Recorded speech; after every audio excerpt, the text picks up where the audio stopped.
খসড়া তালিকায় নাম নেই। এসআইআর শুনানিতে ডাকা হলো বারাসাতের তৃণমূল সাংসদ কাকলি ঘোষ দস্তিদারের দুই পুত্র বিশ্বনাথ দস্তিদার ও বৈদ্যনাথ দস্তিদারকে। এমনকি হিয়ারিংয়ে যেতে হবে কাকলি ঘোষ দস্তিদারের ছোট বোন পিয়ালি মিত্র ও মা 90 বছর বয়সী ইরা মিত্রকে। কাকলির দুই পুত্র কলকাতার ভোটার, মা ও বোন মধ্যমগ্রামের দিগবেরিয়া। সেই মতোই কাকলির দুই ছেলেকে কলকাতায় এবং মা ও বোনকে বারাসাত 2 নম্বর ব্লকের বিডিও অফিসে হাজির হতে বলা হয়েছে। মধ্যমগ্রাম বিধানসভার 118-232 নম্বর পার্টের বিএলও কপিল আনন্দ হালদার জানান, 16 ডিসেম্বর প্রকাশিত খসড়া তালিকায় এদের সকলেরই নাম ছিল। এনুমারেশন ফর্ম ফিল আপের ক্ষেত্রে কোনো সমস্যার কারণে হয়তো শুনানিতে ডাকা হয়েছে, কোথাও হয়তো গরমিল হয়েছে, তা না হলে ডাকবে কেন, বলছে বাম নেতৃত্ব।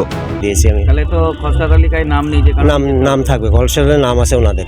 ডাকা হলো ওনাদের একটা হয়তো মিস্টেকে হয়তো যে এনুমেশন ফর্ম ফিল আপে হয়তো কোনো রকম গোলমেল থাকতে পারে, সেগুলো হয়তো ইলেকশন কমিশন ডেকেছে আমাদের মারফত চিঠিটা দিয়ে, সেই চিঠিটা ওনাদেরকে পৌঁছে দেওয়া। কবে যাবে, কবে 31 তারিখে ডিসেম্বর মাসে 31 তারিখ হচ্ছে পিয়ালি মিত্রর হিয়ারিং আছে এবং হীরা মিত্র মাসিমার হচ্ছে ওনার 8 তারিখে জানুয়ারি মাসে। এটা ইলেকশন কমিশনার দেখছে, যেটা কোনো টুকটাক খুঁটিনাটি ভুল যদি থাকে সেগুলোকে একটা ছোটোখাটো হিয়ারিং দিয়ে এটা সংশোধন করে নেবে এবং তাদের ফাইনাল লিস্টে তাদের নাম এসে যাবে।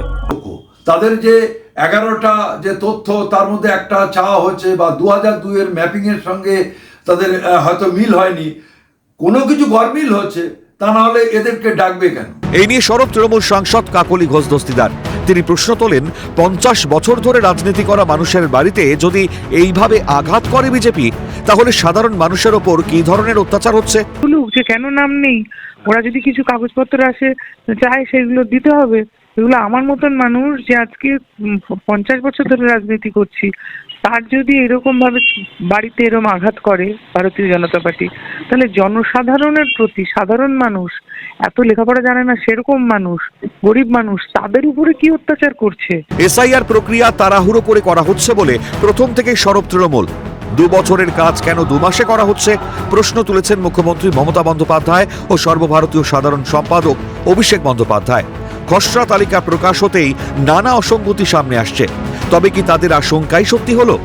এসআইআর এর নামে ভোটাধিকার থেকে বঞ্চিত করার চক্রান্ত চলছে? হয়রানির শিকার সাধারণ ভোটাররা? অপু শীলের রিপোর্ট, ক্যালকাটা নিউজ।